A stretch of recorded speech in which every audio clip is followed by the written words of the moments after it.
महादेव एक गरीब बूढ़ा मछुआरा था। उसके परिवार में उसकी बूढ़ी पत्नी सती के अलावा और कोई नहीं था। आज 3 दिन से सती बुखार से तप रही थी। महादेव के पास इतना पैसा भी नहीं था कि वो उसका इलाज करवा सके। उस दिन वो सुबह जल्दी उठ गया। एक बार उसने सती के सिर पर हाथ रखा। उसे अभी भी बुखार था। उसने अपना मछली पकड़ने वाला जाल और बाल्टी उठाई और नदी पर मछली पकड़ने चल दिया। नदी के किनारे पहुंचकर उसने अपना जाल डाल दिया और मछली के फंसने का इंतजार करने लगा। वहां एक और मछुआरा छगन भी अपनी नाव पर बीच नदी में मछली मार रहा था। महादेव को देखकर छगन बोला, अरे बाबा, किनारे बैठने से बड़ी मछली नहीं मिलेगी। नदी के थोड़ा अंदर आओ तो हो सकता है कि कोई बड़ी मछली फंस जाए। नहीं बेटा, ना तो मेरे पास नाव है और ना शरीर में ताकत जो मैं नदी में जाकर मछली पकड़ सकूं। अब सब कुछ भगवान के ऊपर है। उन्होंने चाहा तो मुझे बड़ी मछली जरूर मिलेगी। छगन ताने मारता हुआ बोला, तो फिर बैठे रहो घाट को पकड़ के। भगवान तुम्हारे लिए लाल परी मछली भेजेंगे। लाल परी एक बहुत ही नायाब मछली होती है जिसकी कीमत लाखों में होती है। ऐसी मछली किसी भाग्यवान को ही मिलती है। एक बार जिसे लाल परी मिल जाती है उसकी किस्मत ही चमक जाती है। खैर, महादेव ने छगन की बातों पर कोई ध्यान नहीं दिया और काफी देर इंतजार करने के बाद अपना जाल खींचा। उसका जाल भारी लग रहा था। लगता है कोई बड़ी मछली फंसी है। मगर जैसे ही उसने जाल बाहर खींचा उसका सारा जोश ठंडा पड़ गया। जाल में मछली तो क्या, एक घोंघा भी नहीं फंसा था। उसकी जगह उसमें ढेर सारा कचरा जैसे प्लास्टिक की बोतलें, सड़े पुराने जूते और चप्पल फंसे थे। ये देखकर छगन जोर से ठहाका लगाकर हंस पड़ा और बोला, अरे वाह बाबा वाह, बहुत बड़ा खजाना हाथ लग गया है तुम्हारे। इसी तरह रोज खजाना मिलता रहा तो एक दिन तुम जल्दी ही रईस बन जाओगे। महादेव ने फिर उसकी बात पर कोई ध्यान नहीं दिया, बस मन ही मन बोला, हे भगवान, कैसे लोग हैं तुम्हारी दुनिया के। जो नदी हमें पीने को पानी और खाना देती है उसमें लोग न जाने क्या क्या गंदगी डाल देते हैं। इतना सोचकर उसने फिर से जाल डाला। इस बार उसके जाल में थोड़ी सी छोटी मछलियां फंस गई।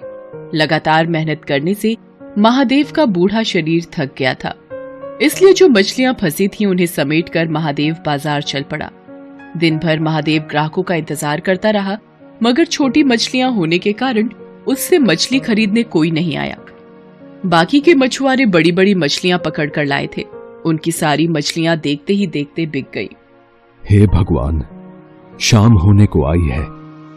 अब तो बाजार भी उठने लगा है। एक भी ग्राहक नहीं आया। सोचा था थोड़ा सा पैसा आ जाएगा तो सत्ती के लिए खाना और दवाइयां लेता जाऊंगा। बेचारी बुखार से तड़प रही है। अभी महादेव ये सोच ही रहा था कि वहां एक आदमी आया और उससे बोला, बाबा, ये मछलियां कितने की हैं? बेटा, ये हैं तो 200 रुपए की, मगर मैं तुम्हें 150 में दे दूंगा। 150 तो महंगा है। मैं तो इनके केवल 100 रुपए दे सकता हूं। वैसे भी बाजार बंद होने वाला है। अब कोई तुम्हारी मछलियां खरीदने से तो रहा, इससे पहले कि ये सब सड़ जाएं, इन्हें तुम मुझे 100 रुपए में दे दो। मरता क्या न करता। आखिर महादेव को 100 रुपयों में उसे सारी मछलियां देनी पड़ी। बाजार भी तब तक उठ चुका था। महादेव ने अपनी दुकान समेटी और वहां से घर चल दिया। अभी वो बाजार से निकल भी नहीं पाया था कि उसके कानों में एक आवाज आई, बाबा, इस कंगले की भी सुनते जाना। 3 दिन से कुछ नहीं खाया बाबा। दया करो बाबा, मुझ पर दया करो। महादेव ने मुड़कर देखा। एक अंधा अपाहिज सड़क के किनारे पड़ा कराह रहा था। उसकी दोनों आंखें खराब थी और दोनों पैर भी बेजान थे, जैसे 2 सूखे डंठल हों। महादेव को उस पर दया आ गई। उसने अपनी फटी हुई चादर उस अपाहिज को ओढ़ा दी और पास की एक दुकान से थोड़ा सा खाने का सामान लाकर उस अपाहिज को देता हुआ बोला, अब लो, खा लो। तुमने मुझ अपाहिज पर इतनी दया दिखाई।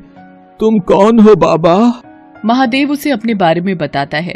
तब अपाहिज अपनी झोली से कुछ दाने निकालकर उसे देते हुए कहता है, तुमने बिना किसी स्वार्थ के एक कंगले की मदद की है बाबा।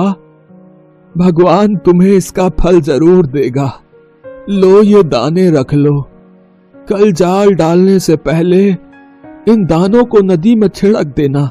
महादेव ने दाने लेकर अपने पास रखे और अपनी फटी चादर उस अपाहिज को अच्छी तरह उड़ाकर वहां से घर चलाया। घर पहुंचने पर उसने देखा कि सती की तबीयत अब कुछ ठीक थी। ये देखकर महादेव को थोड़ी राहत मिली। उसने खाना बनाना शुरू किया। उसने अपने लिए थोड़ी सी मछलियां बचा कर रखी थी।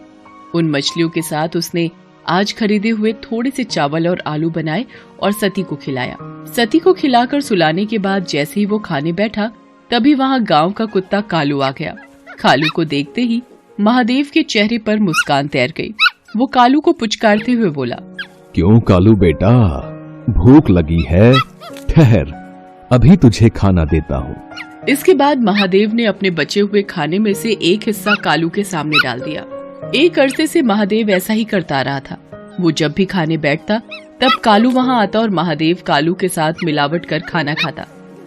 खाना खाकर कालू वहाँ से चला गया और महादेव भी भगवान का नाम लेकर सो गया।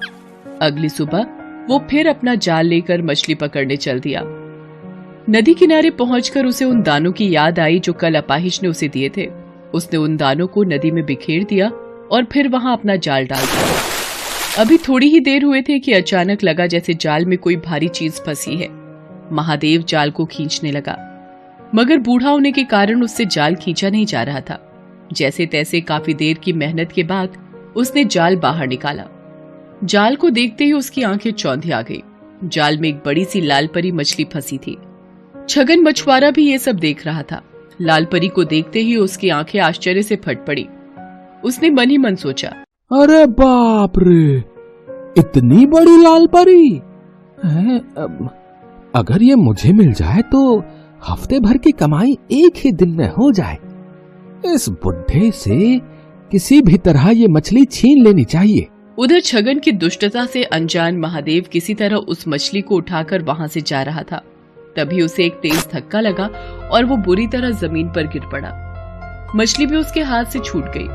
उसे छगन ने धक्का दिया था। उसके गिरते ही छगन तेजी से लाल परी को उठाकर भागा। महादेव चिल्लाया, अरे अरे, चोर चोर, पकड़ो पकड़ो, वो मेरी मछली लेकर भागा जा रहा है, कोई पकड़ो उसे। मगर वहां कोई भी नहीं था जो महादेव की पुकार सुनता। लेकिन अगले ही पल ना जाने कालू वहां कैसे आ गया और भागते हुए छगन पर टूट पड़ा। उसने कई जगह छगन को काट खाया। छगन दर्द से चिल्ला उठा। उसका चिल्लाना सुनकर आसपास के रहने वाले लोग वहां भागे आए। इतने सारे लोगों के सामने अपनी पोल खुलने के डर से छगन लाल परी को वहीं छोड़कर भाग गया। तब तक महादेव भी वहां पहुंच गया। लोगों ने उस मछली को महादेव को सौंप दिया। मछली बहुत बड़ी है, इसे काटकर इसका थोड़ा सा हिस्सा मैं अपने लिए भी रख लूं तो भी बाकी हिस्सों की बाजार में अच्छी कीमत मिल जाएगी मुझे। ये सोचकर महादेव मछली को घर लाया और जैसे ही उसने उस मछली को काटा, उसके पेट से नींबू के आकार और सुर्ख लाल रंग का माणिक पत्थर रूबी निकला। माणिक को देखते ही महादेव की आंखें चौंधी आ गई। हे भगवान, इतना बड़ा माणिक पत्थर, इसकी कीमत तो लाखों में होगी। इसे पाकर तो मुझे सारी जिंदगी कोई काम करने की जरूरत नहीं पड़ेगी। ये जरूर उस अपाहिज के दिए हुए दानों का ही कमाल है। इस माणिक का एक हिस्सा उसका भी है। ये सोचकर महादेव उसी जगह पहुंचा जहां उसे वो अपाहिज मिला था, मगर अब वहां कोई नहीं था। वहां बस महादेव की फटी हुई चादर ही पड़ी थी। लोगों से पूछने पर पता चला कि उन्होंने वहां किसी अपाहिज को पहले कभी नहीं देखा है। तो वो कौन था? क्या स्वयं भगवान मेरी मदद को आए थे और मेरे नसीब को चमका दिया? इस घटना के बाद महादेव की जैसे काया ही पलट गई। अब उसके जीवन में किसी चीज की कोई कमी न रही। वो अपनी पत्नी सती और कुत्ते कालू के साथ सुखपूर्वक जीवन बिताने लगा। साथ ही साथ दिल खोलकर दीन दुखियों की मदद भी करने लगा। ना जाने किसी दिन दुखी के भेष में कौन मिल जाए। Thanks for watching.